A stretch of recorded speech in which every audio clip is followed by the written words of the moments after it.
We both here, standing on business with no fear. I mean that. It's the ring champs when the smoke clears.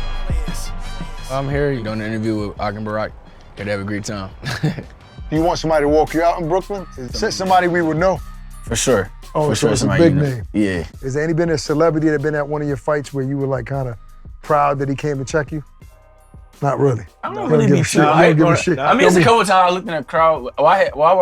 G Herbert walked me out one time. Oh yeah, I remember so that was cool. But when I fought in DC, little baby was at the fight, so that was cool. You know. So AI coming to this one, it'd be would that be the first fight that he been to of yours? Iverson? I think so. He said he'd be watching them. He would say he watch all my fights though. So yeah. Yeah, I think this is gonna be the fight with the celebs come out. I think everybody sure. come out to this. You gonna be kind of impressed. I think the interview style is more chill. It's kind of like barbershop talk. You just chill. It's kind of like the camera's not there. You're just talking to them. What up, fight fans? It's your boy Ak. And I'm Barak, the boxing bully. And this is another episode of Ring Champs on the Road. And sitting with us, joining us now is one of the best fighters in the world. First time he's sitting and talking to us, Jaron Boots Ennis. What's up, champ? I wanted to say, IBF welterweight champion, but those days are over. Yeah. But here's a former IBF unified champion. That's right. Super WBA and lineal. So do you mind the word former though? Because a lot of times former means somebody took it from you. Ain't nobody take that from me. That's why sometimes I don't like to say that word former. No, former is. But it is what it is. It's cool because like when I hear a former, like with the Floyd thing, like. You hear Floyd was former this, former that. So it's like a legacy for me. Right. When I hear former. Because I know what Like you conquered that already. I did. I ran through that division, basically. Like, so yeah. It's part of the accolades. And you know what? I want to get into some early Jaron life, like young, but being that you talked about that, I want to mention, because you're so talented in the ring, right? Yeah. Right away, as soon as you emerge, the boxing pundits and the public had to match you up with a Terence Crawford, right? Who was at the top of the game right now, because they couldn't see anybody else that could compete with him. So did you take that as a compliment? I mean, I really don't be paying that stuff too much mind. Like I be me. You know, I do this for me and my family type stuff. Like, right. I know I got to carry my legacy. Right. And my brothers did it, at a high level. My dad did it. So I just want to take my next into the next level. So I ain't really next level. So I really wasn't like too. When I was coming, I really wasn't too worried about who was this, who was that. Like, you was focused on what you was trying to do. I know my task in hand. My task in hand was coming up at that time. I was fighting at 47, so my task in hand was being undisputed. And these guys was playing around a little bit. So I didn't get to become undisputed, but I was able to become unified. Lineal champion at 47. So that was good enough for me. Is that frustrating to you? Because I can hear in your voice like you're playing a little bit because you didn't get a chance to prove what you felt like you could prove. Facts. And that's fighting Bud and kind of unifying that division. Bud, Spence. I was Spence mandatory for probably maybe 2 years, and I was calling Spence out, right. And I calling Bud out, and I was Bud mandatory after he fought Spence. So it is a little frustrating because, like I said, I do want to fight those those big guys, those big names, and show the world my real talent. Like I said, I only been showing y'all a little bit. I really had to get into my bag for real. Nah, you've been showing us a lot, man. And that's the reason why they saying names like they matching you up with Crawford. They're not matching anybody else unless they're great with Crawford. You showing us you can switch hit and all of that and do it great from both sides. And I guess that's probably why Canelo welcomed you into camp for when he was going to fight Crawford. But how did that come out? Did you guys call them? Or? Well, him and my brother go way back. My brother was in. That's right. It was in camp when he fought Mosley. And I think he was in camp for him when he fought Gomez, Alfonso Gomez. Alfonso Gomez. Yeah, so he was in camp with him twice, and him and my brother got a great relationship. I'm like, man, great relationship. So I'm like, might as well go out there and get in some shape. And I was getting ready for my fight, and that was my first fight moving up. So why not spar, Canelo? Was there a little bit in you that says, you know what, let me get him ready to fight this guy since he didn't fight me? No, see, everybody think I was on that. My whole thing was. That was for me. That was for me to get in shape, me to get away from Philly. I always do camp in Philly. That was like a little thing for myself. And I was out there enjoying myself. I was fishing. I never fished before. My brother was teaching me how to fish. Yeah, I was fishing. We was on a whole bunch of stuff out there. We was enjoying ourselves. And we stayed in like a little, like it was an Airbnb, but it was like a little cabin. It was something different. Time, yeah. So it was like clear. I had a clear mind, you know, going out there, and I really enjoyed myself. Yeah, people think you had an agenda or something. Yeah, like people be weird. People who were bringing race into it too. Why you ain't going with the, black dudes? That's true. I forgot they said that. That's ridiculous. People weird. You know, when your brother was in camp with Canelo, you were a young boy, right? Yeah. Like super young. Were you ever in those camps, or you never went to any of those? No, I never went to none of those camps, but I seen, when my brother was on, I think they had a 24/7 for Fonzo and Shane Mosley. So he was at a 24/7, so I was able to see it, and I was on the phone with him, talking to him and things like that. And it was like dope because he sparred my brother, and that was probably maybe 16 years ago, maybe 15 years ago, something like that. But at that point, you already knew this was what you were going to do in boxing, right? Because it started real young. Yeah, I've been boxing all my life. Your whole life. Yeah, I boxing. I played basketball. I stopped playing basketball, but I give you buckets on the court. Absolutely not. I said that with every guest. Absolutely not. He's gonna pull his hamstring.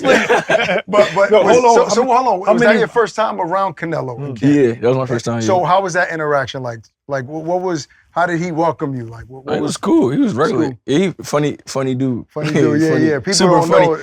Yeah, people don't know like now that he like speak English like real fluent. Yo, he's super funny. The whole team funny. Absolutely. Yeah. How many rounds did you do with him? I was out there for 2 weeks. So, I was out there for I think 13 days. So I think we sparred 4 or 5 times. I sparred. I think we did 4 the first time, 4 the second time. The last 2 times I think we did 6 and I did 8. I think we did 10 one joint. Yeah. So yeah. Wow. It was going up. How did those sparring sessions go, and what did it tell you about your game? No sparring sessions went great. I was in there, being myself, having fun. Like I said, I'll be picking his brain. He like 70 fights in, so he know different things and little tricks, and I'm picking his brain. I'm seeing what's working, and see what I can do, different like that. So it was fun. I enjoyed myself. Was he better than you anticipated?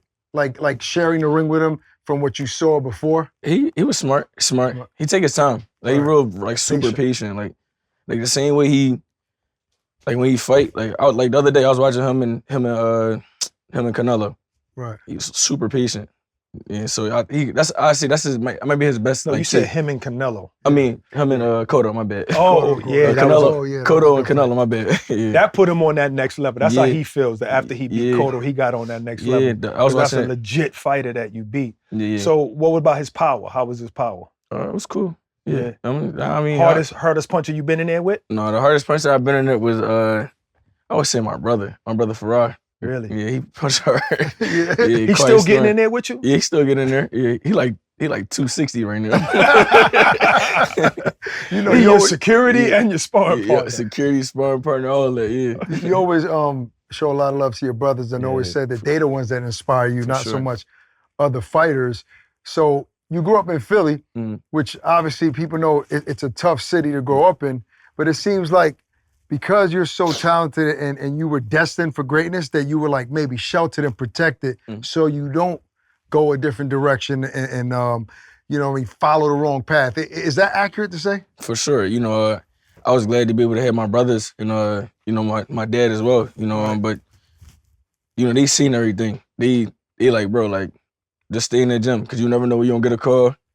You never know when, you never know when you're going to fight. So you just stay in the gym, stay busy, stay active, and leave the girls alone. Have you ever gotten to a crossroad in the city where maybe you wanted money, you was trying to buy some, you know what I'm saying? Philly, they get fly, so you're trying to look good, and you said, man, this boxing shit ain't paying yet.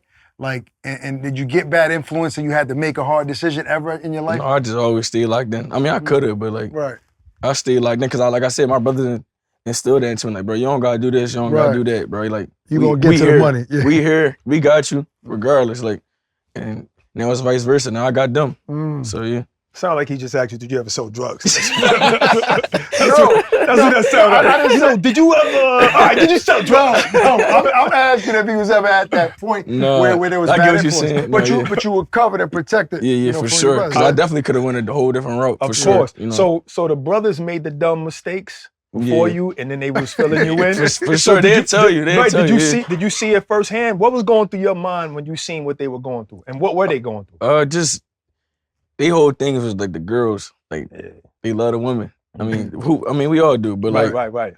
Like, bro, like just lock in. Like they gonna be there. They're not going nowhere. The girl's not going nowhere. The block not going nowhere. Like everybody gonna be here, bro. Just lock in and do what you gotta do, so you can eat off the fruits of your labor, and then. How did you stay away from the women though? Like, what's the key? In the house. You gotta be in the house. You gotta stay in the house. That's it. And now they coming out the woodwork. For sure. So you feel like your brothers would have been further in the sport if it wasn't for that kind of distraction? For sure. I don't know if you've seen Derek Pounis and Friday Quiet Storm, my brothers, but they was super nasty. If they stayed locked in and did what they supposed to do and leave the girls alone and had their mental right. Yeah. Nobody would have beat them. So what do they say to you? Do they say to you like, nah, you're better than us? They be saying that, but like growing up, they can't tell me that because I watched y'all. Like, bro, I love watching. So they say that, but you thinking, nah. You looking at them saying that they're better than you? I'm not better than me, but like that's all I seen coming up. So like, you're not about to say and tell me that my brothers ain't. Yeah, like my brother's nice. I don't care what nobody say. I don't. Like I said, if they would have stayed locked in, and they couldn't nobody beat them. Pooh for that 54 and my other brother for that 68. Nobody was beating them. What's up, folks? It's Barak the Boxing Bully, and we teamed up with DraftKings Sportsbook. It's the ultimate destination on betting on the big fights coming your way this year. You're 23 years old, undefeated, unified champion, and what do? You go get the guy who's not a champion, but the guy that the fans want to see you fight. Boots Ennis. Shout out to Xander Zayas for taking on the toughest fight in the division, if not the craziest thing that a 23-year-old man can do. This is a tough fight for both guys. First of all, Xander Zayas is a big 154-pounder, and he knows how to apply pressure. He also knows how to box. Oh my God, you got this guy from Philly.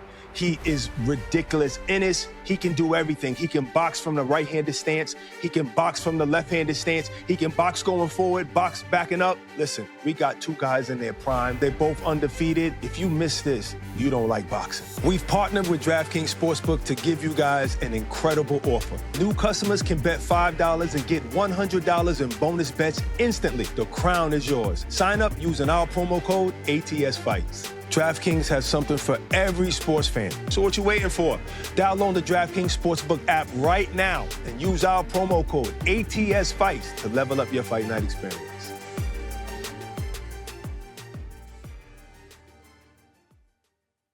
What up, fight fans? It's your boy Ak. And listen, for those who know me, you guys know how much I love coffee. And I get my day started at 4:30 a.m. I cook breakfast, I get my son ready, so my energy level has to be at an all-time high. And honestly, the only thing that really gets me through the entire day at that level of speed, Throne Sport Coffee. This gets me through the morning, through the afternoon at work, and then in the evening when it's time to hit the gym, I still have energy throughout the entire day. This is the best product on the market for that. For my busy mornings, workouts, and everything in between, you need coffee that works as hard as you do. And that's why we've been loving Throne Sport Coffee. Backed by Patrick Mahomes, it's functional, better for you coffee made for active on-the-go lifestyles. Each can has 150 milligrams of natural caffeine, natural sweeteners, and 100% of your daily B vitamins. The lattes pack 10 grams of protein, and the cold brew are low sugar and dairy free. It's even NSF certified for sport. You can find Throne Coffee in retailers nationwide, including Casey's, Quick Trip, Whole Foods, and online on Amazon, Walmart, and on their website, sportcoffee.com. Throne Sport Coffee. Get going, keep going.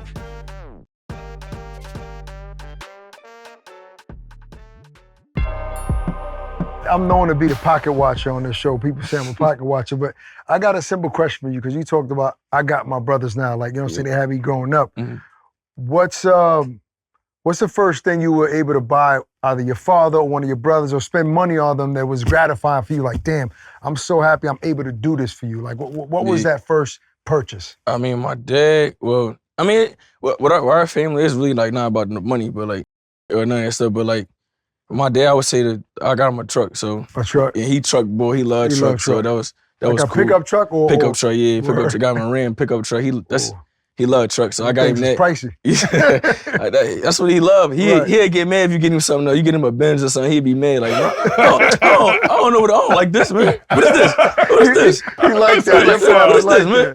He like, yo, man, how you work this, man? He like, yo, man, I need you to come here real quick. I'm like, he don't want no fancy stuff. Yeah, he don't want nothing fancy. He want the truck, like, to pull the lever down and all that, roll the windows down. Like, he old school. Like, I got him my iPhone. He don't know how to work the iPhone. He do now, but like back then, I'm like, he needed an assistant. Yeah, then he told me like, Siri, call such and such. I'm like, yeah, and he got it. Sticking the key in the car door. Yeah, he used to that. He not used to the push start. He like, right. My keys at? Like, looking for the keys and all that. Did you surprise him with the truck? Or yeah, I did. I surprised him for him. Yeah. How did that scenario happen? Was it birthday or something? Do I got footage of that?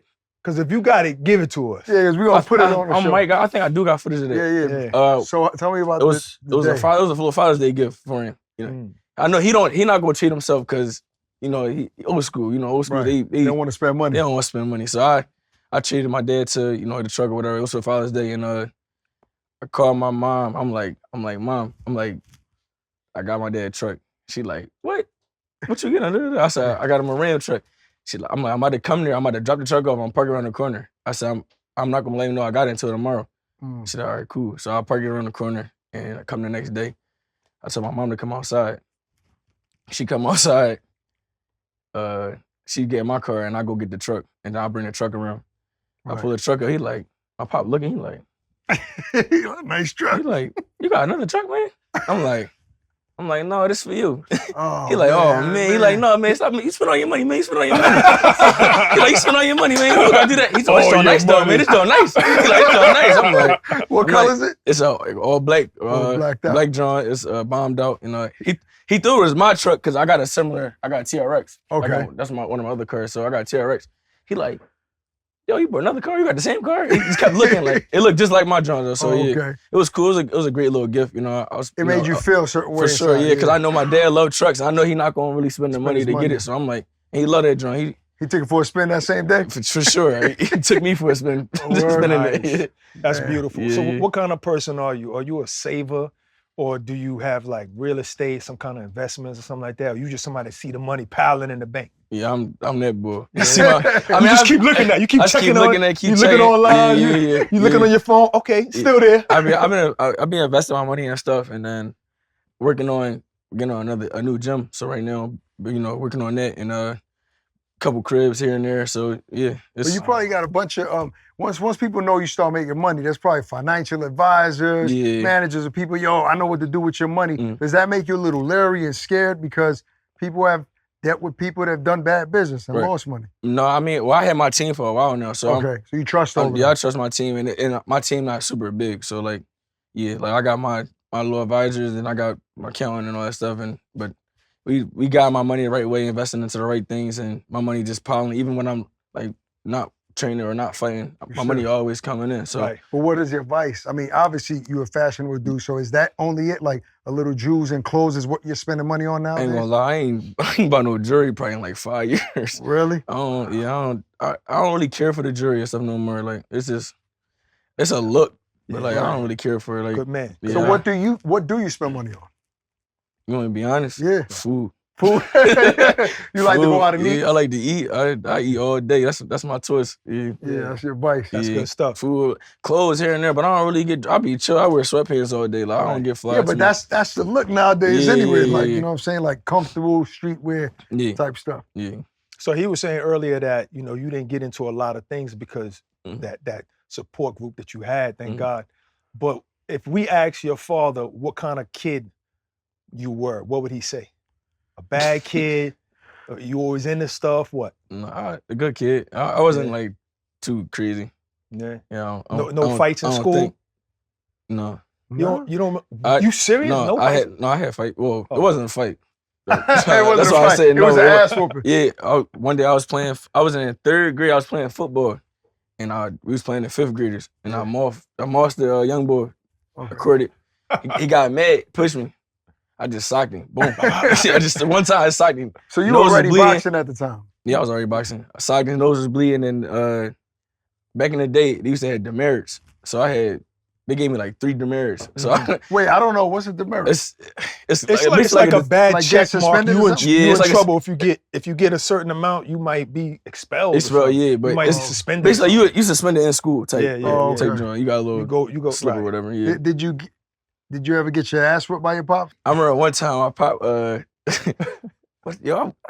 forgot what happened. Something had happened and he like come on, we gonna put the gloves on. I was probably like, I was like, probably, you know what I'm talking about? Yo, I might have been like 12. You must have been talking slick. I did something. I forgot what I did. He like, you know what, man? Come on, we going to the gym. We gonna put the gloves on. I'm like, what? He like, yeah, we gonna put the gloves on.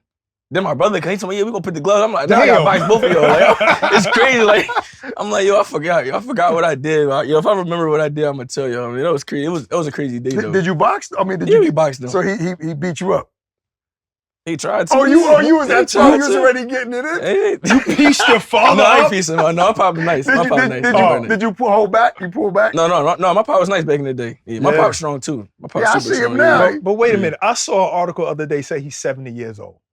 There's no way. Yeah, he's 70. He just turned 70. Really? That dude is 70 years old? He ran 3 miles with, he ran 3 miles, what that was like last Tuesday? Last Tuesday, he ran 3 miles. I thought that was a joke too. No, he's 70 years old.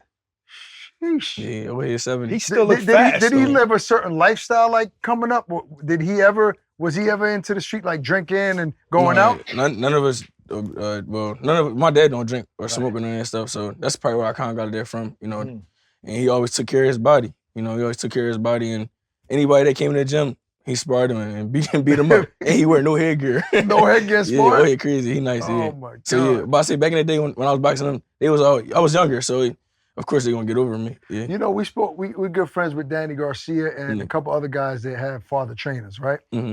And one of the things I realized that some fighters feel like sometimes there's no separation of trainer and father. Like sometimes they want their father to just be their pops and not bring up boxing every moment. What type of relationship do you have? Do you felt like there were times where he was just your pops and not your trainer?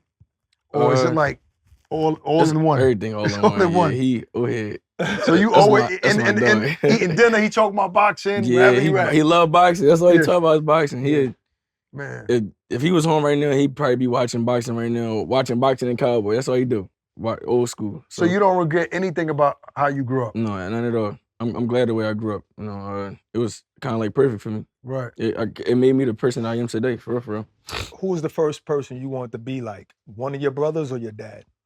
I would say my dad, because I was always seeing them box everybody with no headgears on, and I used to want to do that. Like in the amateurs, I used to hate the headgear. I used to want to take my headgear off. So I used to hate the amateurs, period. I was trying to turn pro at like 15. Why?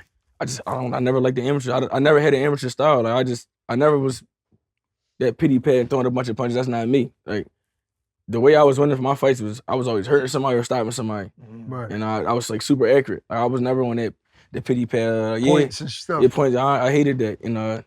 I mean, I'm glad I did, the tournaments and things like that, and for those things, and because it helped me today as well. But right.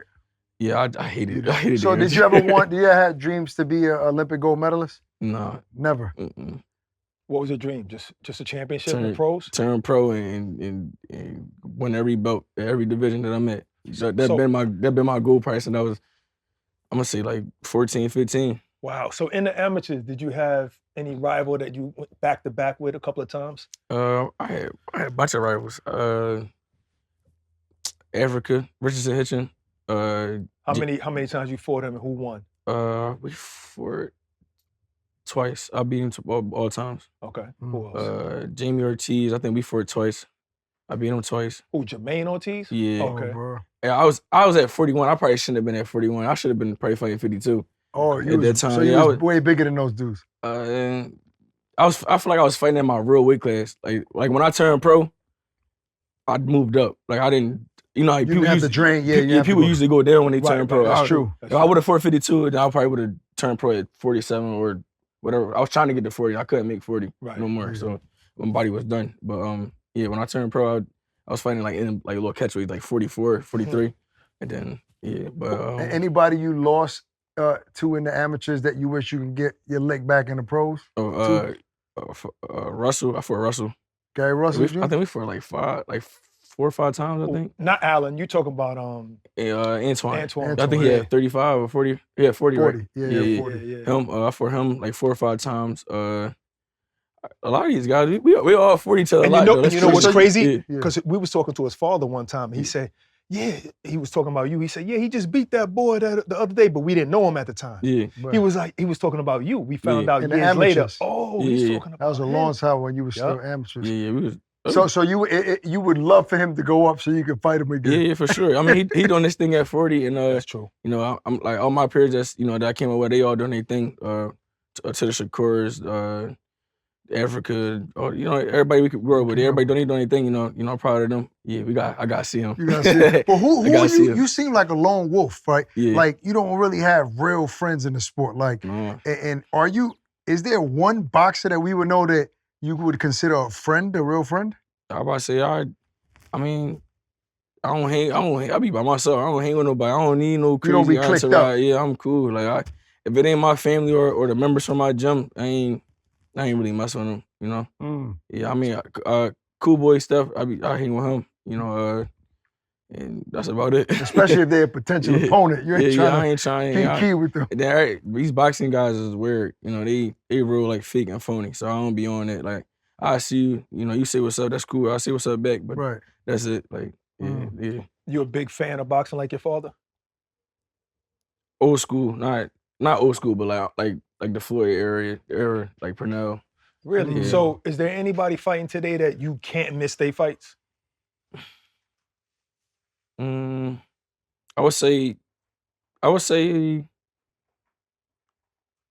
just say anybody from my gym. You know, Seriously? like, So like there's Cool Boy, Andy. Okay. And that's just like a support thing. My 2 young fighters that I got, 3 young fighters I got. So I watched them. Well, I like what's his name? Bam? Yeah, Bam dumb nice. I like Bam. I like Abdullah. Oh, Abdullah nice. I think Abdullah. I sit there and watch Abdullah. I can watch Abdullah. And it's the kid from Baltimore, or I think from DC. Not Roach. No, he a young boy. He might be like 8-0, 8 knockouts. Oh, I don't know who that is. There's so many young fighters out there. His name's Scooter too. I don't know. Davis. His name Derek Davis. Scooter. Yeah, Scooter Davis. You don't know him? I'm gonna look him up now. Yeah, I think he's from like Baltimore or DC. He's nice though. Yeah, I be seeing like little highlights on the gram. I ain't never seen him like on TV, but I be seeing like little highlights on the gram. I'm like, yo, he nice. I like him. And that's a young guy. He young. He might be like 20. Did you see that video where Shakur was talking about who he watched before his fight with Teofimo, and it was like a little kid? No, I ain't never see that. Yeah. I mean, that's true though. You can learn from anybody. I always say that. You can learn from a little kid. You can learn from anybody. Like you just gotta. Everybody's styles is different. It's okay to steal from different people. So who did you steal from besides your brothers? Besides my dad, my brothers, I would say. Besides them, I always watch Floyd and Floyd, Pernell, and Roy. Those are my 3 favorite to watch. Pernell's my favorite fighter of all time. Yeah, and that's before your era, so you have to go back and watch old fights. Yeah. You never watched them live. What was the fight, the Pernell Whitaker fight that impressed you that you saw? Was like, wow. I ain't gonna lie, the Chavez joint, that was my favorite joint. Like, biggest rivalry ever in I boxing. still watch that joint today. I'm like, yo, he was cooking him. Like Cooking him, bro. It wasn't even close. Yeah, it was crazy. Yeah. Easy work. Yeah. Did you ever you feel like you ever got robbed in the amateurs? For sure. Like big tournaments? For sure. The fixes already be in. You know, USA Boxing, they already be having their picks. They already know who they want. Who they want to go to the Olympics and stuff. So that's why you hate amateur boxing. That too, and I never really cared for the amateur. I always wanted to turn pro. Like that's my goal was to turn pro and rack up every belt in every dimension that I'm in, and that been my goal, and that's still my goal. Can you take me back to when you won the IBF title, that first title? Was it everything that you expected that moment to be? I was in my bed when I won that belt. That's true. That's true. No, you're right. You're right. I meant the Stanionis. You was one of those email champions. The Stanionis moment would be the closest thing to that, for right? sure. Yeah, basically. But you said like, what you mean? Like in the ring, once you got crowned unified champion. These are visions that you say you always had. Like that's what I envisioned. Was it the feeling meet what you imagined? It was regular to me, yo. I ain't gonna lie. It was regular. Everybody else was more hyped for me than I was for myself. Like I just, cause I already knowing, like I know what I could do. I know I'm gonna beat these guys. So when I do it, it's not a surprise. Like when you see these guys break down and crying and all excited, that's probably a long time dream, or they really didn't believe in themselves. With me, I believe in myself. I know I'm getting my hand ready at the end of the night. So. What gets you excited? Because you do have like this calm vibe that you don't get excited about too much. One of them belts. They get me excited. When you about to go eat dinner. When you ready to eat. Yeah, going to eat. Yeah, get me excited. But yeah, I'm a chill boy. I'm not too hype on nothing. Like I don't think nothing can really get me like super like excited. Right. Yeah. But my thing is, as long as I'm like when I'm fighting for these belts and all that stuff, they get me up. Right. Training camp locked in. You know, I love when I'm in big fights, like for example, like the Stanionis fight, that whole camp, I had a great camp. This fight camp going great. So like I love like that big feel that everybody be saying it. Like this ain't nothing to me. I've been here before. Yeah, this one's gonna be big. This one in Brooklyn on June 27th. So you was going back and forth with Vergil Ortiz for a little minute. What did he mean? Fill us in on what he meant by saying, you know, there was a fight offered in Saudi Arabia and you said no. You responded to that or something. What's crazy is people just take anything and run and not look at the like time. Like I think I had just fought, and I think there was a second Karen fight. Okay. I had just fought, and we had already had already locked in. Who? Stanionis. Okay, We were just waiting for the date, and they had wound up saying like, why would I turn down a unification to fight for an interim at a weight class that I'm not even at? That don't make any sense. It don't make no sense. But I want to go do that. Anybody in their right mind, I'm going for the unification. I'm not about to go to 154 and fight for an interim. I ain't duck nobody, and everybody knew that. Right. Anybody can get it any day. Like so, yeah. Like people be crazy. People know I don't talk. Right. I'm like, I'm talking now, but like, I really don't care like the talk and all that on the internet and all that. I know I got people be trying like, you got to sell the fight, you got to do this, you got to make it. Bro, something might be wrong with me because I can't really talk too much because I really will put my hands on you in real life. Like, no, real rap. Like, that's why I don't be trying to go back and forth. Even like at the press conference, we going back and forth.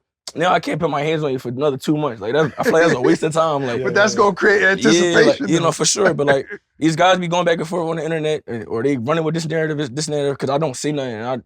I don't really, back then I really didn't care to say nothing because like, I know what's going on. And everybody in the boxing world that's coming up really know what's going on, but they gonna paint this narrative that this person ducking this. Y'all know what's going on behind doors. Well, you had some good comebacks in the press conference because this is what people were saying, like, they did have that narrative that, Boots don't say enough. Well, he ain't selling a fight, he too quiet. And then when we were sitting down like, he got some heat today. Surprised me. Was all this stuff premeditated or that was coming off the dome? No, it was coming off the dome. I was just going. Yeah.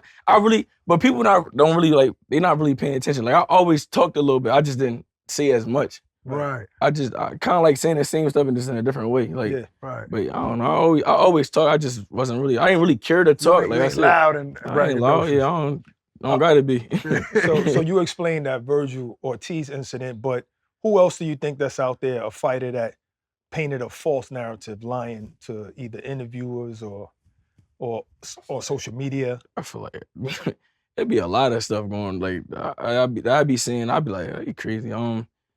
Even with I think the Devin situation. He said I called and they had to fight for 52 or something like that. I called him to fight him at 52 or something like that. Did he say that on our show? I know he was saying who. I don't know. He was saying who's Boots though. On our show he said who Boots, but I don't think he mentioned a weight though. But what do you say? I heard him say something about that I offered to fight at 52. That's not what happened. After I had decided to move up, after everything was going on, I decided to move up and move to 54. We get a call back a couple days later. They like, me and my team, they like, yo, would you fight Devin at 152? I said, yeah. I'm like, I ain't fighting 54 yet. I can make 52. Like, I'm like, yeah, why not? I'm like, yeah, we never heard nothing back after that. And that's another thing. People be painting these false narratives and saying that I ducked this person. How I ducked him? Right. I said, yeah. But y'all don't know that because y'all don't know what's going on behind closed doors. So do you think that people, sometimes these fighters will say that just to create that narrative that he didn't want to fight me. That, and I think people be using, like I think people be using my name because they know what they think I'm not gonna say nothing. But now I feel like they gonna watch themselves. So yeah, now you gonna start saying what you feel. Bro, anybody you want to air out? I see them. I see them. See, you still quiet. Yeah, I'm quiet. Because I don't really be trying to talk to them. That's really ain't me. But like, they crazy. I'm telling you, they crazy. You know, look, obviously your name was attached to Vergil, and that fight supposedly was about to happen, right before the lawsuit with Golden Boy and stuff. How close was it to really happen before this whole lawsuit with him and Golden Boy? In my eyes, I thought it was done after he fought losing. Did you have a date? Or it was three different dates that they had. It was one in March, it was one in April, and one in May. And then after the third one in May, I'm like, come on, like it ain't gonna happen. That's when I'm like, it's not happening. I'm like, yo, I told them, I'm like, yo, go get me Xander. I'm like, yo, so you asked for him? That's the next best. Yeah, I asked for it. Yeah, I had to. You know, so did Eddie like say, yo, we tried, but it's not gonna happen like with Vergil, so we have to go in a different direction? For sure. That was kind of like the exact words. Like we gotta move on. We can't. And I told them that too. I'm like, we gotta move on. We can't be sitting around waiting for him. And the next thing you know, it'd be the end of the year, and I ain't fight all year. Then what? That's true. So why not go take 2 belts and become a unified weight division champ? You know, at 154, well, a 2-time unified weight division champ. So 47 and 54. So why not? You know, you were Al Heyman guy before Matchroom, right? You worked with Al. I don't know if it was contractually, but you. Yeah, I was fighting on his card. Yeah. Was he ever advise you, like your manager, so to speak? No, like I had my own team. Yeah. So he was you never had no like ties to him. No, I was just like fighting on the cards. Because they made it seem like you left Al to work with Eddie, but that's not really the reality. Like that's what people were saying. So did you have a conversation with him? Well, I'm not gonna be on your cards. I'm gonna start fighting on the zone with Matchroom. Never had a conversation with him. Never talked to Al. Wow. Yeah, so it was more so like through Espinoza. Oh, right. So have you ever spoken to Al face to face? Oh, so I don't know why people would even think and stuff like that. Just because I fight on the cards and stuff. I was fighting on almost every card for him. I had asked Xander, I said, who do you think is the better fighter just looking at them? You or Ortiz? And he said you. So I'm gonna ask you, who do you think, just eye test, who looks like the better fighter? Ortiz or Xander? Or even Fundora as well? Everybody different in their own way. Right. But I would say Xander a little better than those guys because I feel like he'd do a little more. Like what? I feel like with those guys, with Ortiz, you know what you're getting. He coming straight for it. Right. With Fundora, he tall. With Xander, I feel like he could box a little bit and he try to rumble too. So yeah. Right. But that doesn't mean that he might be the toughest fight because maybe Fundora because of the height. What do you think? You don't know till you get in there. I get that. I can't really say because I'm not in there with these guys yet. So, but I don't. To be honest, I don't think none of these guys tough for me. So wow. Yeah. You know, you mentioned Abdullah Mason, who's a phenomenal fighter, became champion, and he went, to another country and did it. He's in a hot division, right? Like 35. Obviously, Shakur went up to 40 and all that. And you got all these guys in these divisions. When the smoke clears, right? They're smaller than you, right? So they're not really potential opponents. Do you think Shakur is the best fighter of that era of those guys? I mean, he proved it with Teofimo, but him against Devin or him against Tank, who do you think will come out on top when that smoke clears? I don't know. They all great fighters. I don't know. That'd be some good fights. Yeah, I feel like they all smart in their own way. They all do different things in their own way. But I don't know. I don't know who will come out on top. You know, that they all be a great fights though. I can't really say. Can't say who. Yeah, because I mean I'll watch it. Right. You know, I can't really say though. Can't really say. Have you ever been impressed by any of those fighters that he named? Oh, Shakur, Tank, or any of these guys in their fights? For sure. Shakur, Tank, all those guys. Yeah, they definitely nice. Shakur put on a beautiful performance his last fight, and he looked good. Yeah, that was easy. You know, after you beat Stanionis, I was actually hosting in the host position on The Zone that night, and Eddie was in the ring and said, Jaron is top 10 pound for pound. Like, I don't know if you remember that day. Yeah. Even me, I got caught up in the hype in the fight, and I said, I think so. But after that, people started saying, not yet. He needed another big name. Is that important? Go ahead. Not to cut you off. This the same person that going into this fight, everybody was like, this fight 50-50, this fight 50-50. Right. As soon as the fight come, I beat him. I make it look easy. They try to make it seem like Stanionis was a bum or yeah, that's like, so true. Like he was chilling at me. I'm like, yo, this the same. Stanionis is the same guy that nobody wanted to fight. We asked for him after my fight, after I fought Karen the second time. Right. I told Eddie I think it might have been like a day or two later. I'm like, go get me Stanionis. Let's make this unification happen before I do anything else. I'm like, I can't leave this division without me, being unified or taking somebody's belt. And he went to go get that done for me. But it's just crazy how people be paying these crazy like I ain't fighting nobody. You make it look easy now all of a sudden. Yeah, like Stanionis is a guy that nobody wanted to fight. He was a champion. He was kind of like the real boogeyman at first. So nobody was calling him out. Nobody was fighting him. I call an extra. I'm like, yo, go get me him. Yeah, go take his belts. Like it'd be crazy. Like people don't. And he 15-0 running through everybody at that time. Like it's crazy. Like is that when you realize like, all right, these fight fans ain't never gonna be satisfied? Yeah, I don't be caring no more. I ain't gonna lie.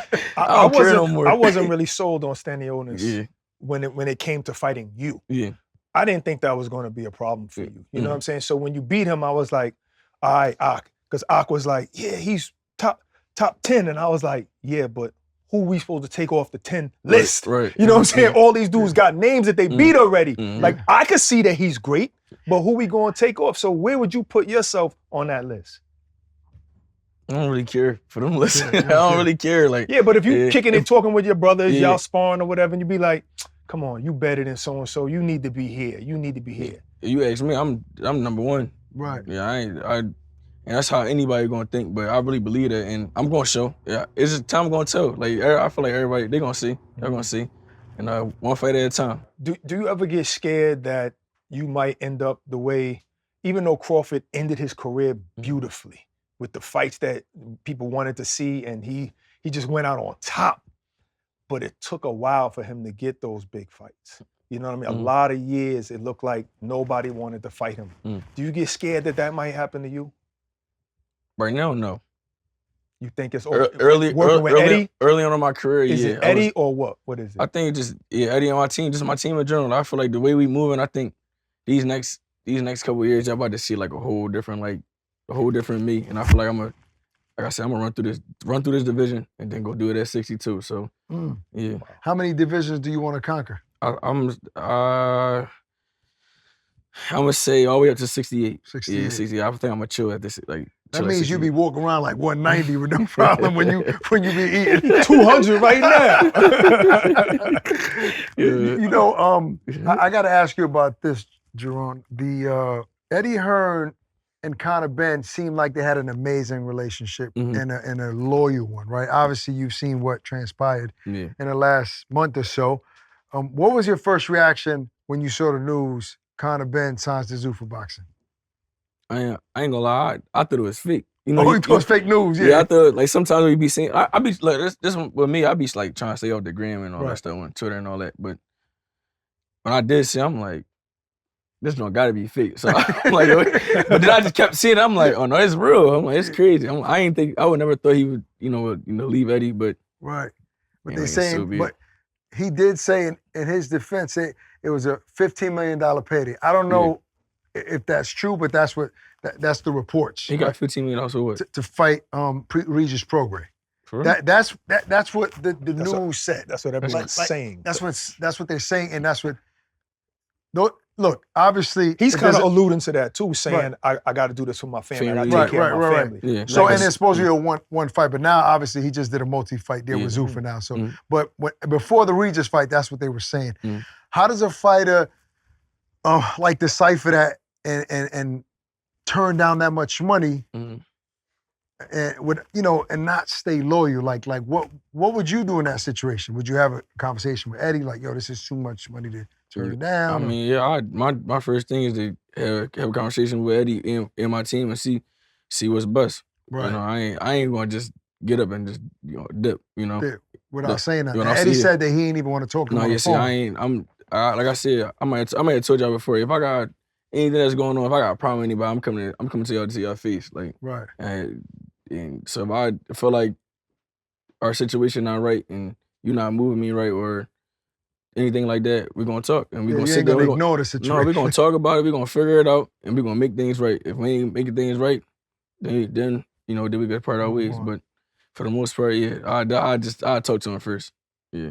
I mean, Eddie seems he chill, like real chill. Yeah, I feel like he'll be understanding. And you feel like he's loyal to you. For sure. He's giving you everything you asked for. Yeah, anything. I asked for the unification, he went to go give me a unification. I asked for Xander, he went and got me Xander. So what about the money? Like, have you ever been in a situation where you felt like, man, I deserve a little bit more than that, but I'm gonna take this one on the chin because I need to keep proving I'm great. I did that with Stanionis. So you took a pay cut. I took. Well, go ahead, talk about it. I took a little pay cut for Stanionis, but I just love beating people up though. So that's I like. Some might be wrong, you know. I ain't do it for free, bro. I did take a pay cut. You did it for free before you turned pro. Yeah, facts though. That's the difference between me and these other guys. I love boxing. This is what I do. You know, it's hard to be somebody that love doing what they doing. And these guys can't mess with me though. But do you think about these guys making these big money, right? Like you love it, you love the fight, but when you hear Bud making a certain amount against Canelo, whether it's 30, 50 million, or Canelo making 20, 30, 40, like, do you say to yourself, man, like, I'm good enough and nice enough to be making those paydays, and I should be? For sure. For sure. I know they coming. Right. You know, especially after this one. In order to get those paydays, you need that rival, right? Like that arch nemesis. Like, I need somebody that's going be, I guess, apparently, I guess I'm the bad guy now, but I need somebody that I have a rival with. So according to the names right now, you got Fundora, he's a unified champion, right? He got a couple of belts. But Vergil Ortiz, he doesn't have a belt, but he has a name. Which one do you think would be a bigger fight? Between who? You and one of them. Vergil or Vergil or Fundora. I feel like that kind of like even out because Fundora got the belt, but Vergil kind of like got somewhat of a name. But I feel like, then again, I don't know. I would say Fundora probably the bigger fight only because he had created character. The people, what are you, 6'5", 6'6". He just beat Thurman. Okay. Talk to me about that. Come on, talk about it. Come on, yo. So yeah, what's your take on that whole situation? Fundora and Thurman. Because I said he beat Thurman, you gave me a look like. I mean, cause like, I'm gonna say this. People, if I would have fought Thurman and knocked Thurman out or beat Thurman or whatever, the whole world be downplaying. Oh, he old, this, that, and the third. But when somebody else do it, it's like, they're amazing. Bro, it's the same, and y'all think he unbeatable. It's the same guy that he got beat by, what's his name? Mendoza. Yeah, he's the same guy. I mean, he getting better, but like, come on, like, right before Keith Thurman is 47 years old. Like, he's not that old, but he said 47. Yeah, I mean, he old. I mean, Keith Thurman was good back in the day. He was. It's different now. He's. So you saw before that fight happened, you knew that was gonna happen. At first, I'm like, I did an interview. I think I did an interview somewhere. I was like, I think Fundora gonna stop it. But then something in the back of my mind was like, yo, Keith Thurman can win, like pull it off. Yeah. I'm like, then I start changing. I'm like, I think Keith Thurman can pull it off. I heard that. Yeah. I heard you say that. I think Keith Thurman can pull it off. Yeah. Obviously I was wrong. But you got to understand that the reason why they might have treated him different than you is expectations. Yeah. That's kind of like a compliment. Yeah. So when Floyd used to fight dudes who were great, they'd be like, oh, you only fighting him. Yeah. Meanwhile, if anybody else beat him, they're like, oh, wow. That's what I was saying before. I'm like, even with the Xander situation, the two guys that he got the belts from, the whole world be bashing. He still ain't fighting nobody. Yeah, he does, but he didn't fight. Like, come on, like y'all letting everybody else slide with this. But like you just said, I gotta take it as a compliment. And that's what I've been doing lately. Like I don't really worry about what nobody say no more. Like. Like I said, like I always say, I can knock out the Hulk, and they gonna be like, yo, he was supposed to do that. Like, bro, like, come on, like, y'all drawn, like. He was weight drained. The Hulk was weight drained. This is crazy. What's the fight that you feel that you will get the credit finally for? Is it the Vergil Ortiz fight? Or you think that they'll come up with something then? I feel like these gonna always come. I feel like they're always gonna come up with something until I retire. And then that's when I'm gonna get my credit, my flowers. They gonna like, that's when I feel like that's when they're gonna miss me. Cause I feel like none of these guys do it like me. They don't perform like me. They can't do what I do. You are a very exciting fighter, and I've said it on live broadcast that because what people say is Boots gets hit, right? And I know you tired of hearing that, right? Yeah. Boots get hit. And you know, my take is like if you're gonna create an exciting performance, right, and try to stop somebody, you're gonna be in the line of fire. It's gonna happen. For sure. If not, you're not gonna get those amazing finishes like your last fight, first round knockout, right? So does it make you go into certain fights like, I'm gonna show these dudes that I got defense too. I'm not gonna get hit if I don't want to. Like, does that ever like alter your approach in the fight? I mean, no. I focus on the game plan. Whatever game plan we got going on for fight night, that's what I focus on. Focus on task at hand. You can't really worry about what too many people are saying because that's how you get in your own head. You start not fighting like how you usually fight. But has that happened though? Has anything ever got in your head when you caught it? Like, damn, I can't believe I'm letting these people get in my head. I mean, you could say yeah, but like you gotta block that stuff out though. You gotta block it out. You gotta finish your job, you know. But yeah, it's good. Have you ever had to make an adjustment? You see how like Terence Crawford fought Gamboa, and he was kind of being outboxed the first few rounds. Then all of a sudden he switched to southpaw and destroyed him. Have you ever had? And you weren't really getting beaten in any fight, but did you ever have to make an adjustment in order to beat somebody during your pro fights? I ain't gonna lie, my last fight. Really? Yeah, I seen something. That's why I turned southpaw so fast. For the Lima. Tell me though. It's over now. So tell us. No, I had all right. So we came out and I was jabbing, and I was on the right hand side. I'm just jabbing, shooting my jab, popping. I think I threw a right hand to the body, and I think I threw a right uppercut, and I just missed. I'm like, yo, if I turn southpaw, I know I'm not gonna miss. Because the way he was ducking on this side, he was southpaw too. So he was ducking on this side. I'm like, I'm gonna catch him with this joint. Then it worked. Soon as I turned, I think he threw like a 1-2. He had his hands up, but I like dipped down a little bit and I threw like a right uppercut and I caught him. So it was perfect, like perfect timing. Like, yeah. Wow. You know, we talked about Zuffa and Conor. Has Zuffa approached your team about an offer? No, not that I know of, yeah. It didn't even get to you. No, not that I know of, yeah. Because, you know, obviously they just signed Hitchens, Berlanga, so they want to make a splash in the sport. But the belts are important to you. For sure. Have you seen Conor when he called you out? Because he's been on our show before a while back. Yeah. Like, wasn't our last interview, but before he's mentioned you. He said, yeah, I would love to fight Boots. I told Eddie to let me fight him. What's Eddie's response? Like, no, be honest. When Conor was still with Eddie Boots, and you asked to fight him, what was Eddie's response?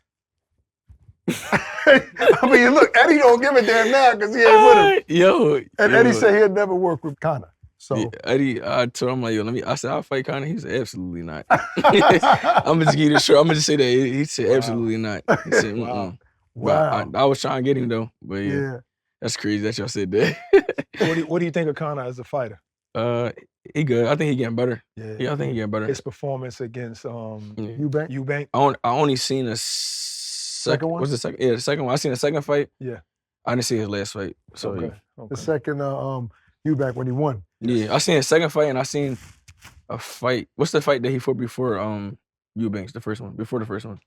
Whatever fight he fought before Eubanks, I seen that one. That I seen was years ago. I don't remember. I don't remember the order. I don't remember if it was Algeria or. But he's gotten better. It was in. Yeah, I seen that fight, and then I seen the last one. I remember Peter Dobson. Yeah, I seen that one. I seen that one. And he's a decent fighter. Yeah, Dobson. Yeah. I had him in camp before too. Yeah, he's good. Yeah, he's good. I like him. Eddie talked about you like wanting to continue to fight in the U.S. Have you been offered like with Turkey any fights like in Saudi or overseas? I mean, I feel like the U.S. is where you gonna get your stardom at. You know, Floyd did it in Vegas. You know, I want to do it all over though. I want to do it in New York, Atlanta, Miami. Like, do you ever get nervous about ticket sales? Like, we know what you've been able to do in Philly, right? Like, even in AC, I've been at those fights and people come out for you. Not a far ride. Do you ever feel nervous? Like, if I go to Vegas and these big fights, like, I want to continue to sell tickets. Is that any pressure on you? No, look what I'm doing, guys. That everybody's saying no names, like. Right. So if I do with somebody, what y'all think? What y'all gonna think I'm gonna do with somebody that is a name? Yeah. So I mean, I feel like I think the Barclays Center is gonna be it's gonna be super lit. You know, I think they sold like the first day. I think they sold like 8,000 tickets the first day that the Really? tickets dropped. Yeah, and Wow. that's half. Yeah. That's ain't that like half of the thing or something like that. Yeah, I think the record is 18. I think it was Tank. Yeah. Okay. Yeah. Something like that when he fought Rolly. I think that might be it. Rolly or Roots? No, Ooh, Rolly. That's a good I think question. the Rolly fight was bigger. Rolly, I think. So, Philly is a big city for fighting and music too. Like a lot of great artists. You know what I'm saying? Meek, Freeway Beans. Like, did you listen to any of these artists coming up? Yeah, I mean, of course you hear that music coming up, but did you like anybody specifically? I mean, I always listen to Meek. Right. I listen to Uzi. You know, you always hear the old heads, Freeway and Beans. So yeah, you know, the old heads. But Meek is more your era. Yeah. Meek and Uzi and like those guys like more of my era. But I definitely heard, you know, Beans and all those guys. I don't know. Correct. Has Meek ever walked you out? No. Is that somebody you would want? I mean, for sure. He's from Philly. Right. Of course. You know, I tried to get him walk me out a couple times, but he's ever been to any of your fights? I think he was at the first Kieran fight in DC, and he was at the Evan fight, and I think he was at the second Kieran fight too. So he was there. Yeah. So Philly supports Philly. Yeah. What's your feeling on another Philly great, Allen Iverson? I was actually at the game with him a couple days. It might have been 2 weeks ago. What game? Playoff game? No, 2 weeks ago. I was like 2 weeks ago. They played. I think they played the Pistons that night. Oh, okay. That was OKC. OKC. Yeah, OKC. Because Shaw was playing. Yep. So you think you think you're nice on the court? For sure. So did you ever? I could just shoot though. You can shoot. Yeah, I can shoot. Yeah. You can't dribble? You can't. Not like how I used to. I mean, I can dribble, but. But do you ever play pickup ball like for fun still? Yeah, we just played not too long ago. I was hooping. Let me know next time you come, because I'm gonna come give you a bucket. Y'all keep sleeping on me. I might dunk on you, man. Oh, you dunking? I got Nah, buddies. you ain't touching the You got hops? I need to see that in person. Was Allen Iverson somebody you looked up to? For sure. He Philly icon, Philly legend. You know, all the way to the crossover, iconic crossover. Yeah. To so small and still big at the same time. It's crazy. Yeah, like he had a big impact on Philly, and he not even from Philly. Right. It's crazy though. Like they adopted him for sure. Yeah, for sure. Yeah, for sure. He definitely cool though. Super cool, super chill. He said he gonna come to the fight too when I was talking to him. So yeah, so I don't know. He might see AI on the walkout with me. Oh, that'd be crazy. Have you seen anybody? Because I was trying to Google and find somebody in the boxing world that's saying that Xander's gonna beat you. Have you seen anybody in boxing that's saying Xander's gonna beat you? I feel like they doing the same thing that they was doing with the Stanionis. I feel like I see a lot of people saying it's 50-50. I ain't see that. I've been seeing it. I've been seeing a lot of people saying it's 50-50 or Xander big, da-da-da. They are saying that. Okay. People using the size. But he is big though. So that day that y'all saw each other face to face at the press conference, what did you think? Nothing. He not even big. You don't think so? He had on these product drawings. It had these like little. He like a hill on the ear. We probably like the same size. He might be a little. The first time I saw him in person, I was like, he's bigger than I thought he was. Yeah, that's all I'm saying. So you looked at him, you said, okay, he got on those platform shoes or whatever. He ain't really that big. No, I ain't. He's confident though, right now. That's good. Absolutely. And absolutely. There are some people that are using the size thing, like you said, like, oh, Boots never fought nobody this size. He's gonna know what it really feels like to be at 154. Does that motivate you? For sure. But people don't know, like, the bigger they are, I'd be putting big guys out. Yeah, cold. I've heard stories in the gym. I'm talking about cold with 18s on. So what you think I'm gonna do with 8 ounces or 10 ounces on them? Because I'm at 54. What do you think I'm gonna do with 10 ounces on? Is there any? I asked him because we interviewed him recently. I asked him what about Boots should you be worried about, right? Like what to look out for. You know, he said basic stuff, his speed, you know, and IQ. IQ, right? Is there anything that you need to be concerned with about Xander? No, I don't think so. Like I said, I think he getting better, but I think it's nothing he do better. Like I do everything. I jab better. I'm faster, smarter, stronger. I got more ability. Like our defense better, everything. So do you feel like, would you be satisfied if you don't get a spectacular stoppage with him?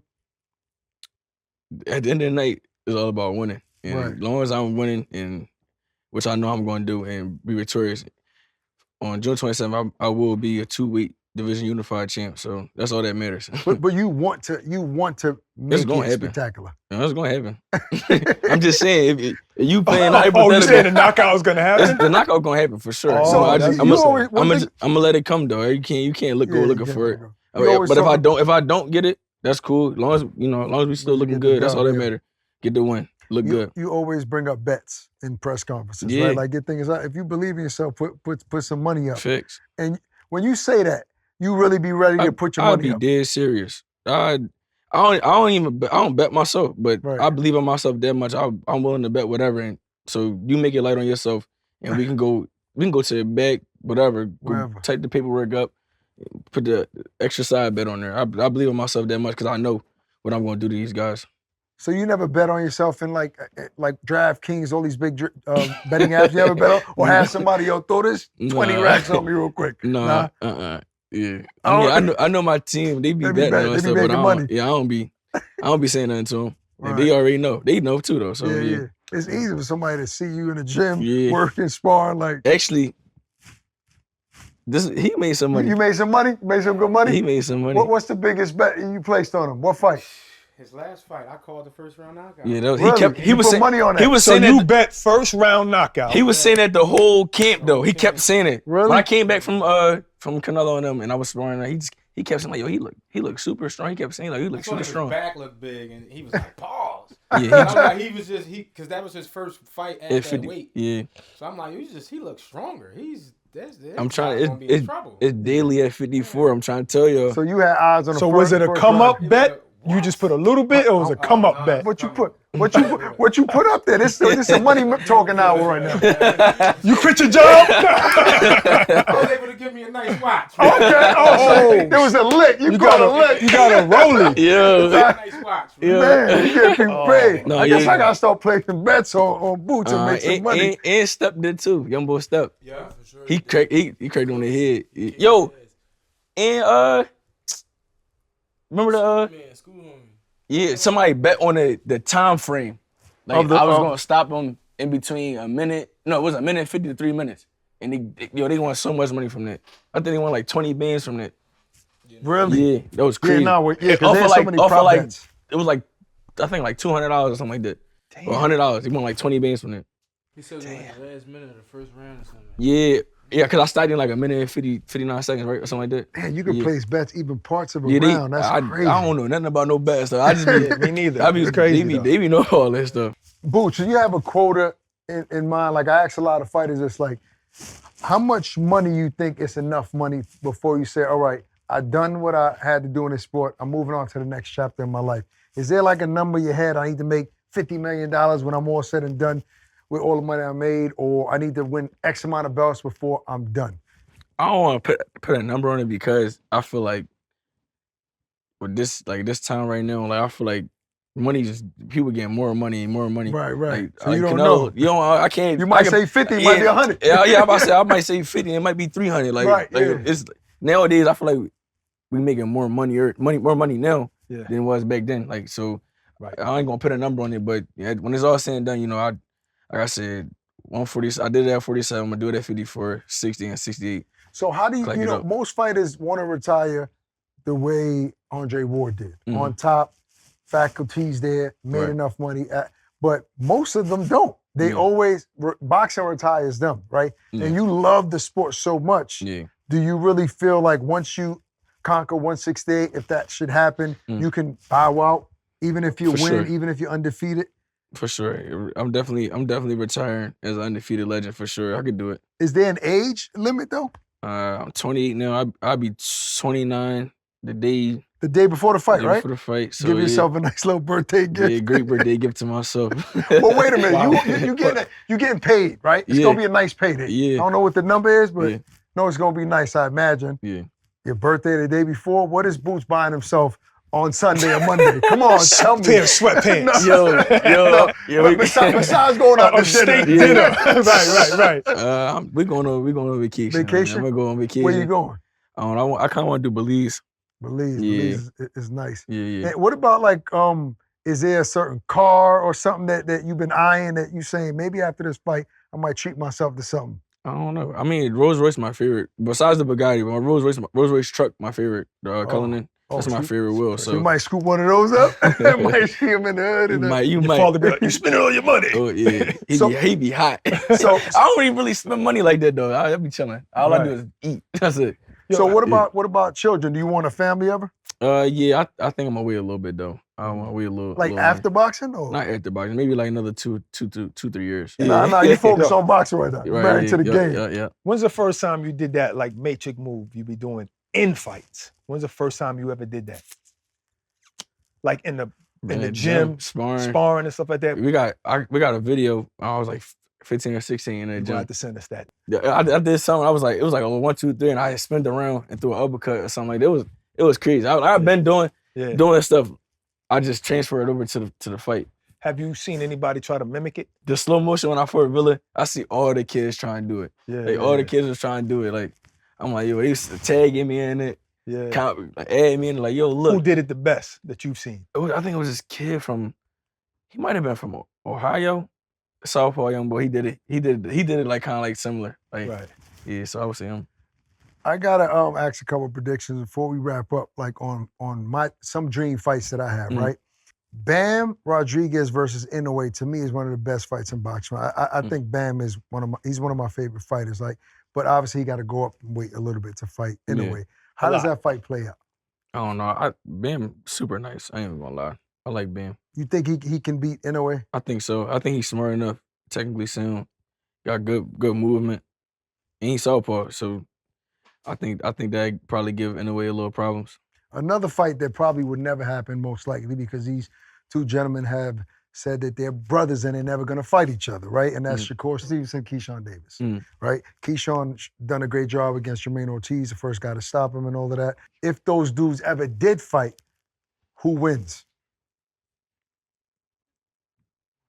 I don't know. That's a good fight. I don't know. I feel like even with them fighting each other, that jump probably be a sparring match because they know each other. So it's in my eyes, it's not gonna be boring. But to everybody else, they probably gonna think it's gonna be boring because they're gonna be all so technical. But that's what I like to see. That's sharp, you know. Okay. So I don't know. I would want to see that if they ever was to fight though. So yeah. You said you would you said in your mind you're number one, right? Yeah. Pound for pound. So who's number 2, 3, and 4 in the world right now? I would say me. I'm gonna say me, Usyk, Shakur, Bam. Not bad. You're gonna get a lot of comments though. Putting yourself before those guys. That's his opinion. Yeah, that's what I'm saying. Yeah, I feel you. All right, listen, real quick, we got a segment on the show before we leave that it's called Untold Stories, right? If you could think of a story, something that you've never told anybody in public, in an interview or anybody that's an interesting story, reveal it for the first time here on Untold Stories. Don't have to be a long one, but something interesting that you never said in public. That I never said in public? No. Which is the whole bunch, because you don't be saying much, bro. So come on. You got a whole lot of stories. Yeah. Give us one untold story. I don't have one. You ain't had nothing happen in your life, right? That people don't know about. Yo, come on, that the boxing world don't know about. Come on, tell him. You trying to say he going like this? No, he gonna switch seats with me. He gonna tell a story. Oh, he gonna tell a story. He got a lot of them. He got a lot of them? Yeah. Remind him of something. Remind him. Just throw something out there. Remind him of something. Untold story. Remind him of something so he could tell it. You want to tell him how he was rumbling when he was young boy? No, you tell him that story. No, go ahead, tell him. No, that's not a good story to tell, yo. You got other ones. Oh my God! Come on, man. We don't want the safe. We don't want no safe stories. We don't want no safe stories. It's a funny story. Okay. Any other story? But you gotta tell it though. We want a story where people be like, oh snap, I didn't know that. No, see, I ain't giving you all that. Yo, you're drunk. Y'all already started some trouble. It must have something to do you with drop girls somebody and in training or something like that? Drop something in training? You drop somebody? I dropped a lot of people in training. So you said you be knocking out big guys. Who was the toughest sparring session you ever had? Toughest sparring session I ever had? I don't know. I can't really say. I don't know. You saying ain't none of them tough? No, I had great work. Come on, you had to. That's how you get better. No, for sure. You had to tough sparring sessions. I'm trying to think. I'm gonna say I'm not tough, but I'm gonna say like sharp work. I would say J-Rock always been sharp. Oh, I like J-Rock. Julian Williams, my bad. Yeah, we super know. sharp. I was boxing him when I started boxing when I was like 15 or 16, so I've been boxing him for a while when he was fighting. So J-Rock super sharp. My brothers, of course. I'm trying to think. I don't know. I really, you can't really say because sparring not really. It's not real fight. It's not real. You really be working on whether it's stuff, real though, or not. There's never been a time where you spar somebody, they got the better of you, and you was like, okay, I'm gonna get them back, and you've gotten them back. No. Dude came out nice out the womb. Yeah, it's weird though. It'd be like days where I'm boxing, and my dad be like, "Yo, you just gonna jab, like, don't do nothing but jab." Yeah. I'm doing that for 12 rounds straight, like. So, like I said, I don't really talk too much about boxing. I mean, about sparring because it's just sparring. Like, you there to work on things. Yeah, I be sparring guys and I be hurting guys and knocking them out, but this ain't a third. But at the end of the day, it's just like work. So what's your best attribute? You know, like Floyd, he never got tired. What's your best attribute? Just in it. You saying in general? Yeah. I feel like all my attributes is the best. I know. I feel like which one's the best to set you high above everybody else? I would say my work ethic. Like my work ethic, I work super hard. Yeah. Like I'm another like I could say like not getting tired too because I stand up the whole time when I'm fighting. So yeah, you don't sit down. Yeah, I don't sit down. Is it important for you to be a Philly legend? Like Philly has great fighters, Joe Frazier, Bernard Hopkins, you know, Danny Garcia. A lot of people represented the city. When it's all said and done, do you want to be remembered as the greatest Philadelphia fighter ever? No, I want to be remembered as the best in the world, the best ever. Ever, Ever, all yeah. around. Of course, it's gonna come with being you know a Philly From legend Philly, for sure, but yeah. all around, you know, the best in the world, the best ever. Like when people hear my name, they're like, even the kids, like, I want to be like him when I get older. Like, I want to be on that type of time, you know. So yeah. Who's your favorite Philly fighter though? My favorite Philly fighter?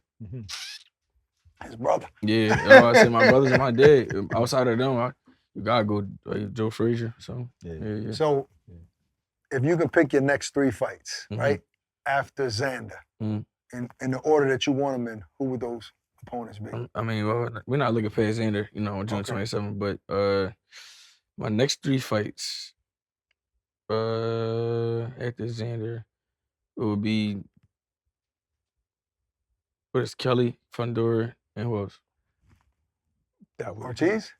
No, that would be it. Oh, to have all of the belts. I would go after I'm victorious June 27th.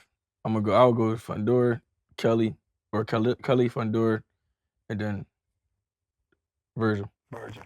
That's a nice lineup. Well, we can't wait till the 27th of June, man. We're going to be in there front center. He's predicting a knockout. You know what I'm saying? Big guy, tough guy. If y'all want to make money according to his squad, you know what I'm saying, it's your opportunity. Appreciate y'all. Appreciate you. Don't miss it. June 27th, Barclays Center.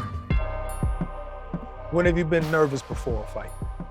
The most nervous you ever been? Yo, I'm trying to tell you, he know. Yo, we go through so much stuff, not bad stuff, but on fight day, we be chilling. It be like how we right now. Yeah. The whole fight day, fight week, we chilling, mobbing, playing a game, chilling, talking. I ain't gonna tell you how in we the put beginning, up you didn't get nervous back in the day? Shout out to him how we put up to the Stanionis fight. Yeah, do that. Tell him. Yo, I could have told this story, yo. Yeah, all right, do it now. Tell that story now. Tell that story now. We got the cameras rolling. Yo, all right, here's an untold story with Boots Ennis. Yeah, all right, so untold story that I got on fight day. What fight? Stanionis? On Stanionis fight on fight day, the biggest fight of my life. Right. Yeah. All right, Unification. Yo, we was late. I was supposed to be at the venue I was supposed to be at the venue at 8:30. Oh no, I was supposed to be at the venue at 8. We didn't get there till like 8:45. Why are you late? I'm about to tell you. So I come down, we waiting. I guess everybody like parking their cars in our hotel, so valet going crazy, like they all over the place. We got one of our cars. The other car, he got the key to, but he couldn't find the key. You couldn't find the key, right? No, the valet parking people had the key. I couldn't find a ticket to get Yeah, all right, yeah. We had the key. but he couldn't find a ticket to the valet joint. So we just sitting there waiting for like 40 minutes. Mind you, I gotta be at your hotel. At the hotel. Yeah. Mind you, I gotta be I'm about to fight. Like I gotta be at the arena. I was supposed to be there at 8 o'clock. It's going on. All right, it's 8:30 now. We still waiting. I'm like, bro, we might as well just go ahead and like catch an Uber. No. Yeah. Wait, what was y'all going? What was y'all? He said catch an Uber. You said no. No, we wasn't catching an Uber. We had a Tahoe and then we had a Suburban. Oh, like two SUVs. Two joints. So one of the trucks didn't come. So like I said, I'm like, bro, we said that we waiting. We like, bro, I'm like, we might as well just go ahead. Like, right. It was like 10 of us packed in this one little SUV. Yo, people in the trunk. It's people. I'm seat to seat with him. We sharing the seat. Wait. The biggest fight of my life. You couldn't be in the front seat just comfortable? We didn't even think about that. That's crazy. Yo. Why we never think about that? Oh yeah, the security was my security was super big. So yeah. He had to say he like 6'6". When your pops was there? Huh? Your pops was there? No, my pop was already there because my one of my other fighters was on that card. Okay. Or somebody from my gym was on that card. Right, so he was already there. Training. So it was me, my two security, him, my two cameramen. I had like it was like 10 people in one SUV. In one SUV, but we was in a Tahoe. You know, Tahoe is smaller than a Suburban. That's a seven seater. Yo, so I said somebody on somebody's lap. Yo, that's all I'm saying. Somebody on somebody's lap. Sharing the seat. We sharing the seat to seat. Somebody over here sitting in the seat. It's like four people in the back and somebody in the trunk. The biggest biggest fight of his life. Yeah. Fights, everything. It was so much stuff But going on. hold on, you know how fights when you get to the arena, they catch you on camera. Yeah, I'm about to get there. Hold on. He fell out. No. So we pulling up, we get to the arena or whatever. I'm like, yo, don't nobody get out but me.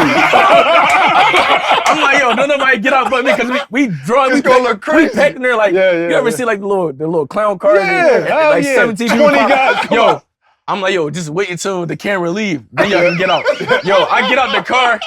I know the camera people was like, yo, why so many people? There's people coming out the trunk, like all that, yo. It's this fight day though, and I'm late. I get there to the venue at like 8:45. So did they wait in there while you walk like the red carpet type? Yeah, they waited for me. They waited in the car? Yeah, they waited in the car. They waited in the car and waited till I got, through into the building or whatever, and then they came as soon as I got in the building, I had to go straight take my P test and then get dressed. I ain't had no time to like chill in the back and everything. So when you watched the fight, you must have been laughing, cracking up when you got out the car thinking about how many people was I think they was, when I was walking in, I think they was on the co-main event when I was walking in, on the first round of the co-main event. Wow. I'm like, yo. Oh, you walked in on a... the biggest fight of my life. I'm walking, I don't know if you can see it, but I'm on the phone with somebody. It's like a little, Matchroom be posting like the little, like when people walking. I'm on the phone with somebody. I'm telling them like, yo, they gotta come in this way. Cause they was trying to make my people go around the front. I'm like, no, they coming in this way. Like, right. They might have walked all the way around. Like, it don't make no sense. Now I'm gonna go back and watch that fight just to see that little clip. If don't nobody be knowing what we be doing, like it would just be like a regular day. Like that's chill. My man was like, that's when I knew, like, yo, bro, you really don't get near. I said, no, I just be chilling. Like, from now, you ain't gonna let that happen again. There's gonna be enough. I can't tell you what's gonna happen. I can't tell you what's gonna happen because anything goes, yo. It's an adventure in the boots camp. Yeah, we be having fun, man. You could have easily just called another Uber. No, but it was crazy. It was too crowded. It was too much traffic going. Yeah. AC's small, so it was too much traffic going on. And everybody parking in the hotel that we staying at. So valet all over the place. And he couldn't find the ticket. So we got the key to the car. We can't find the ticket, but we can't go to the car because they got it parked somewhere. We don't know where it's at. He can't get the tickets no more. Y'all give it to somebody else. That's good. Man, that's an untold story. That's good. That's good. I appreciate that. I forgot about that. That was crazy, yo. You want to give him another one? Give him another one. Give us another one. Another untold story. My first fight back, I ain't fighting a year. So that was when I fought Ebenezer. And that was the first Wells fight. So I got the IBF 10-pound weight rehydration clause. So we weigh in on fight day. We weigh in on weigh-in day. Weigh in, and then I go chill, eat, whatever. I got the next day weigh-in in the morning. Mm-hmm. Something told me to just like at that night. Something told me it was like 11 or 12 o'clock. Something told me to get on the scale. I got on the scale. I'm like, oh, I was a little over. So I'm like, what's a little over? I was a little over. 3 pounds, 4 pounds. I was a little over. Damn. I think I heard him say 10 pounds. That sounds like a lot. Hold on, wait. I was a little over. So first thing I do, the first time I call, I'm calling my dad. I'm like, Dad, you up? He like, yeah, man, I was asleep. He like, what's up? I said, I paused for a second. I'm like, Dad, what's gonna happen if I If I don't make the second day weigh-in? He like, he said, man, I don't know. Man, he said, what? How much you weigh? I told him how much I weigh. He like, man. He said, man, don't get rid of that belt, man. He like, don't drop the belt. He like, yo, just go ahead and try to make the weight. I said, you want me to run? He said, yeah, man, go ahead. Damn, the night before the fight. This is like 11, 12 o'clock. So I'm running. So by the time I'm done talking to my pop, talking to everybody, I'm like, do I really want this belt? Like, do I or do I want to pay this fine? Like, yeah. So and develop a reputation. Yeah. Too. And what fight was that? The Ebenezer fight. So I'm like, all right. I'm like, man, all right, I'm gonna just go ahead and run. So I run. It's like 1 in the morning now. I'm running. I ran 5 miles the day. Like it was like 4.5, 5 miles the day of the basically the fight. Basically the fight. Yeah, Cause I was like, it was like 1 in the morning, 2 in the morning. Wow. And I had to weigh in at like 9 in the morning. And you dropped it with that Yeah, it came right off. I guess it was like water weight or whatever, but I wound up coming in like. So tell us how many pounds over with you. Because you already made the weight. You made the weight. It don't matter. Bro, tell us it don't matter. You dropped it legitimately. Was it more than 8 pounds over? What, the 10 pound? No, like when you weighed yourself. Obviously 10 pounds. I'll tell you off the record. I don't want to know. I'll tell you off the record. It was crazy. I'm like, yo, there's no way. I know, I didn't make the weight though. So you lost 10 pounds in one run? Pretty much. That's what he said without saying it. You missing the big point. I ran on fight day. I know. I ran on fight day. 5 miles. Your legs was tight during you? It was like 4.5, 5 miles. Yo, what's crazy was, bro, I go to the hotel. After I make the weight the second time, I go to the hotel. I got my leg compression joints. I had them on all day. Yeah, tight. All day. I come in the room. He like, yo, why you got these? Yo, you know, so you gotta tell nobody, your pops is the only one that knew that you had to go run? My pop, and I ain't tell him until after we was eating and all that. And you ain't feel that in the fight though? Like your legs or nothing on fight night? I felt it when I was in the back. Like my legs felt heavier in the back. Fight night, once I got in the ring, I just you snapped out of it. But I could tell when I watched the joint, that's why I said I fell off a little bit because I ran. Like, where did the mistake happen? Where did the mistake happen? Like after the first weigh-in, you just ate too much. I didn't even breakfast. I didn't even eat crazy. That's when I kind of knew you ate normally like you would. Like I normally do. That's when I kind of like knew like. Yeah, I'm getting too big for the weight class now. Like I've been fighting at 47 for basically 10 years. I turned pro at April 30th, 2016 in Utah. That's 10 years. Oh, so So we gonna see a better version of Boots at for 54. sure. 54 and 60. Yo, get a scale. Somebody get a scale. We gonna figure this one out right now. You about 200 pounds. You know, You slim. You good. I know you were.